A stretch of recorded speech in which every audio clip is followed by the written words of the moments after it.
Hi artists and makers, I'm Amy, and on this channel we explore how your creative gift has value. Last week I took you to a small home decor manufacturing company and showed you behind the scenes of how those things were made. And this week I'm going to take you up to a wholesale market and show you how a company like that would take their things to market to sell them to boutiques and stores all over the country. I shot some video up at the Dallas Market Center during their most recent wholesale market.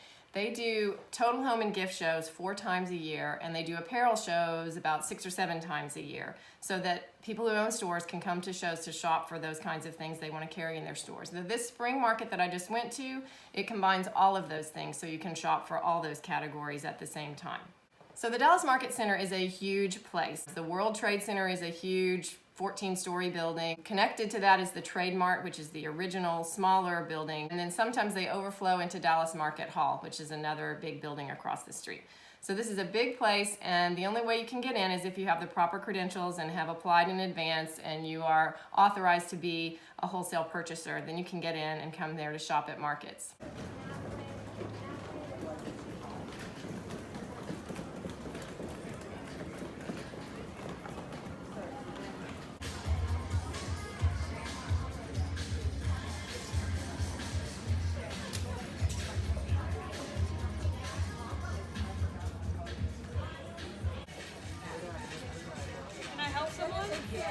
So when I went up to film last week, I thought about what would really be useful to show you, the people who this channel was made for. This channel was made for artists, makers, creatives, designers. What I decided to do was to talk about how the different showrooms are laid out, what kinds of things are sold there, who is selling them, what's the cost to sell them, how do you get your things sold in there, and really explain to you, like, how does this apply to you? As a person who makes or designs things, is there any relevance here, or is this just something that big companies do?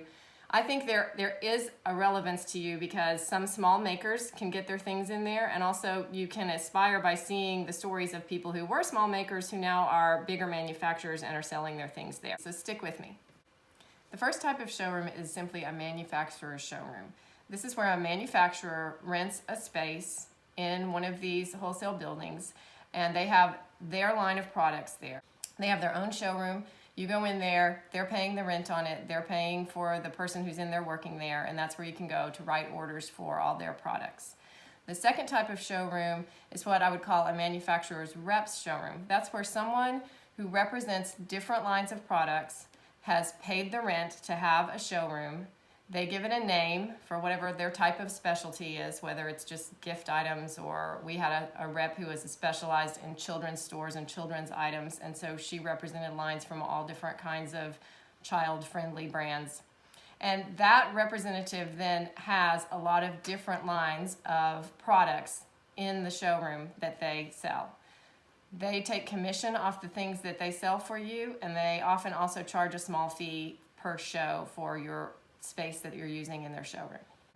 There's one more type of showroom that works on the antique mall model, where you pay rent to be in a portion of the showroom and someone is there who works and takes orders for you instead of commission. The third type is a temporary booth. The temporary booths only come up at certain markets, and what you can do as a manufacturer or a maker is you can rent one of those spaces just during the market. You bring your things up there, you show it to everyone, and you take orders for the products that they want to order for their store. And then the fourth type of way that people are represented that are creatives would be through licensing deals. You as an artist or creative are licensing your design to a company that makes various things like rugs or pillows or shower curtains, and that shower curtain company or that rug company will have your brand, your name on the thing that they are selling, that they made, because it's your design. Now, some manufacturers will be represented in multiple different ways, and I'm going to show you some examples of that. Some of them have a permanent showroom that they have rented in some of the bigger markets that they go to often, like Dallas and Atlanta. Atlanta is the largest gift show in the country.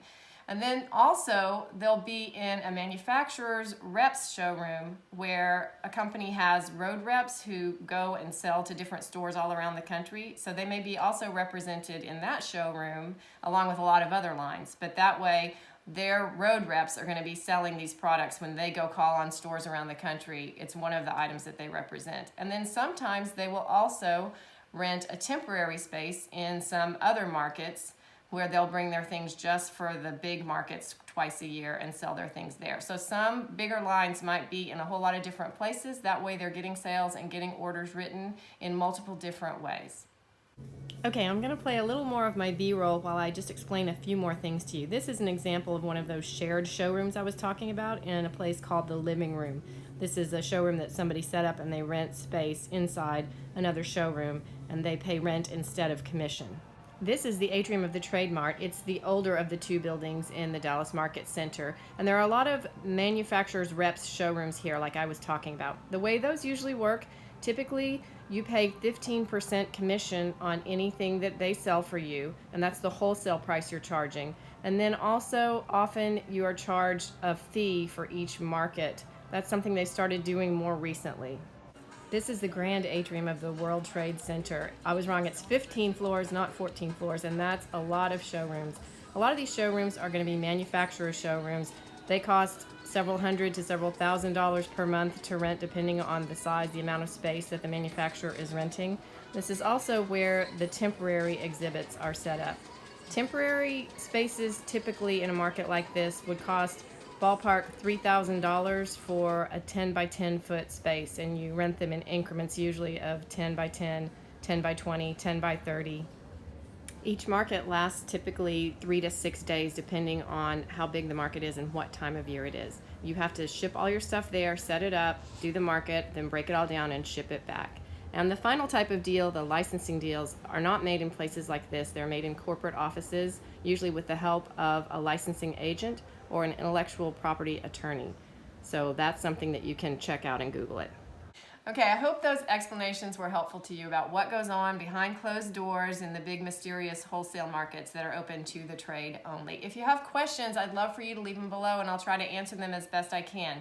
I also want to ask you to subscribe and click on that bell for notifications so you can join me on this journey as we explore different ways to make money from your creative gifts. Thanks for watching.